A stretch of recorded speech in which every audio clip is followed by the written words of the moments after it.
হাওড়া জেলার ডোমজুড়ের সাপুইপাড়ায় জমা জল নিয়ে পঞ্চায়েত সদস্যকে ঘিরে বিক্ষোভ এই মুহূর্তে বড় খবর। হাওড়ার ডোমজুড়ের সাপুইপাড়া এলাকা থেকে সাপুইপাড়া বসুকাটি গ্রাম পঞ্চায়েতের 270 নম্বর বুথের দীর্ঘদিনের জমা জল, রাস্তা ও পথবাতির সমস্যা নিয়ে এবার সরব হলেন স্থানীয় বাসিন্দারা। অভিযোগ, দীর্ঘদিন ধরে এলাকায় জল জমে রয়েছে, রাস্তার পরিস্থিতিও অত্যন্ত খারাপ। জমা জলের কারণে রাস্তা পিছল হয়ে পড়ায় প্রতিদিনই চরম সমস্যার মধ্যে দিয়ে যাতায়াত করতে হচ্ছে সাধারণ মানুষকে। এমনকি ডেলিভারি দিতে আসা ব্যক্তিরাও মাঝে মধ্যে এই রাস্তায় পড়ে যাচ্ছেন বলে অভিযোগ স্থানীয়দের। স্থানীয় বাসিন্দাদের প্রায় দুর্ঘটনার মুখে পড়তে হচ্ছে।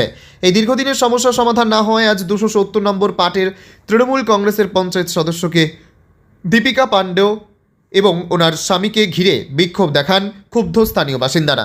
পঞ্চায়েত সদস্যার সামনেই তারা ক্ষোভ উগরে দিয়ে অভিযোগ করেন, দীর্ঘ 15 বছর ধরে এলাকায় তেমন কোনো উন্নয়নমূলক কাজ হয়নি। এ বিষয়ে আরও কে কি বলেছেন শুনবো।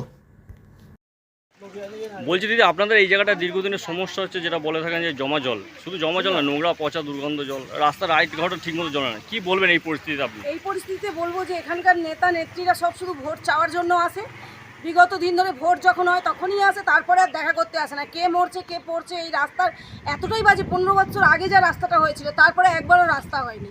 3 বার ধরে নেতা নেত্রীর চেঞ্জ হচ্ছে, কিন্তু কোনো রাস্তার কোনো বিকল্প কোনো কিছু নেই।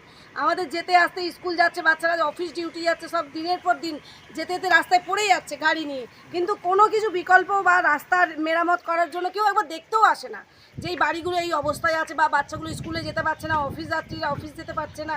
কেউ একবার এসে ভিজিট তো করবে, সেই জিনিসটা পর্যন্ত আমাদের এখানে করা মানে এই জমা জলে যে আপনারা আমরা ভুগছেন, কিন্তু দীর্ঘদিন ধরে সদস্য কে প্রধান কেউ আসছে না। কেউ আসে না। প্রধান কেন, আমাদের এখানে যে নেতা নেত্রী সব দাঁড়িয়েছে ভোট নিয়ে। আমার নাম রূপালী মণ্ডল। আর এখানকার যিনি দীপিকা পাণ্ডে, এর আগে ছিল রাখি ধর, এর আগে ছিল নরেশ মজুমদার একবারই যে রাস্তা করেছে, তারপর আর কেউ রাস্তা কি।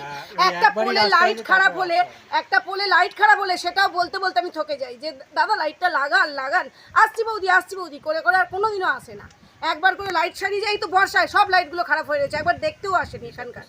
তাহলে এবার বলুন, বিষাক্ত সাপ চারিদিকে ঘুরে বেড়াচ্ছে, বাড়িতে পর্যন্ত জল আছে এবং সাপও ঘুরে বেড়াচ্ছে, তার জন্য কোনো কেউ একবার উকি দিতে আসেনি। এটা কত নম্বর পার্ট আছে? এটা 270 নম্বর পার্ট। তো নতুন সরকার তো এসে কি বলবেন, নতুন সরকার কি আবেদন করবেন? সরকারকে দেখুন, আমরা চাই যে বিগত দিন ধরে যেটা হয়ে আসছে সেটা চেঞ্জ করা, এখন সেটা যেন চেঞ্জ করা হয়। কিন্তু কোথায়, যে নতুন সরকার এসে সেও তো এখনো 3 মাস ধরে। আমরা চাইছি আসুন, এখানে দেখুক, এখানে পুরো চেঞ্জ করা হোক জায়গাটা, রাস্তাঘাট সবাইকে। এই সময় वही तो बोल रहे जो कि अभी हम लोग चाहते हैं যে এ वाला চেঞ্জ করনা কেন, চেঞ্জ করা খুব দরকার আছে। 15 বছর ধরে তো আমরা কষ্ট করছি।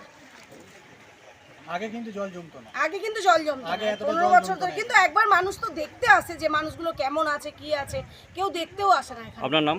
আমার নাম রূপালী মণ্ডল।